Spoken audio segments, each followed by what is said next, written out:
In his notebook, Marlowe wrote, "I'm waiting for a vision that says, this is it.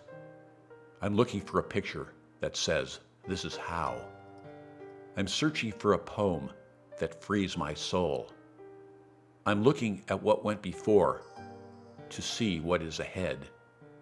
And when I speak of magic, I speak of what appears before my eyes. Don't fear what others think. Don't be afraid to be heartfelt or afraid to express your fears. There is poetry in everything. My intention is to create art that bears true witness, art that is precise, and art that transcends.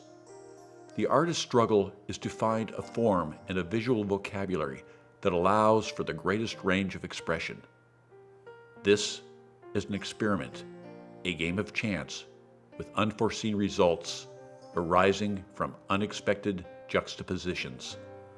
Simple, straightforward, effortless, and incongruous.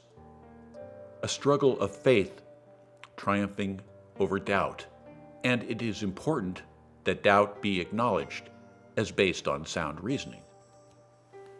Every true artist regards himself alternatively or simultaneously as what he is and also as a failure. There are the shortcomings of what has come before and the promise of the next work. And in my case, doubt must be discussed because I might be seriously deluded. As Art Smitten would say, don't fall in love with your shadow. Your shadow will leave you in the dark. Or, you can't Jekyll from Mr. Hyde. Peter Sellers, contemporary opera and theater director, said, "Find what you think should be omitted, cut, crossed out. Find what is extraneous or makes you uncomfortable, and then build your entire production around these things."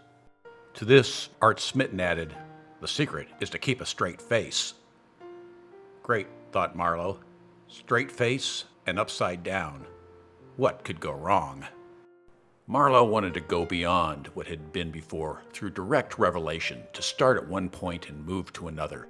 Big leaps over big chasms with no nets and no hands on the wheel. A high wire act, but why would an audience watch otherwise? Question, what is art? Answer, a little white twist of smoke. Or said Yves Tanguy. According to Art Smitten, art is what I say it is. Said Art Smitten about his art. Anybody could think of it, and anybody could do it. But they didn't think of it, and they didn't do it. Art's focus was on brand. It had to be cool, it had to be recognizable. It had to be perceived as a luxury good. It had to jibe with the times. His brand was on the ascent, at once ironic and earnest. When you entered the gallery, the brand had a skew perception. That's not Mao, that's Warhol. The brand had to stand out. That's a Johns, that's a Koons, that's a Cindy Sherman, an Ed Ruscha, a Basquiat, and that's a Smitten. In LA, Marlowe and Art went to see the Robert Mapplethorpe show. The brand had much to do with leather and the uncircumcised penis, which the crowd at LACMA took in stride. Mapplethorpe certainly wouldn't have gotten this show if he'd only photographed flowers. Marlowe had a hard time imagining living with a Mapplethorpe, and yet those big black cocks were now iconic. That's not a dick, that's a Mapplethorpe. And they were bold. In one self-portrait, Mapplethorpe faced the camera with the shaft of a whip up his ass, and the whip like a tail. Marlowe could imagine the photograph blown up big and on the wall of the CEO of some corporate headquarters, and he could imagine the look on the face of some unaware visitor until the CEO calmed the visitor with the reassuring, "It's a Mapplethorpe," at which time the visitor would go, "Ah, yes," cowed at not recognizing the distinguished, iconic brand. In the same museum was an exhibition of late Picassos. A hand thrusts a knife, the wound a slit between the woman's legs. The model, his last wife, Jacqueline. In its psychosexual drama, this was much more disturbing and audacious than the Mapplethorpes.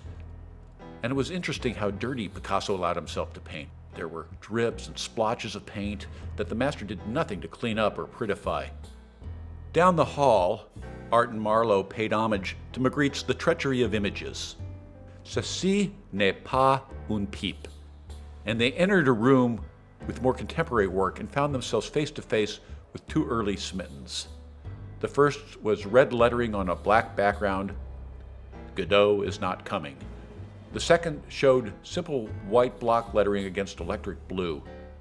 "Art smitten, so today he's tomorrow." And now his famous friend, who is no longer famous, was lost in tomorrow, and those paintings he had visited so many times at the museum were now replaced by a Christopher Wool and a Richard Prince.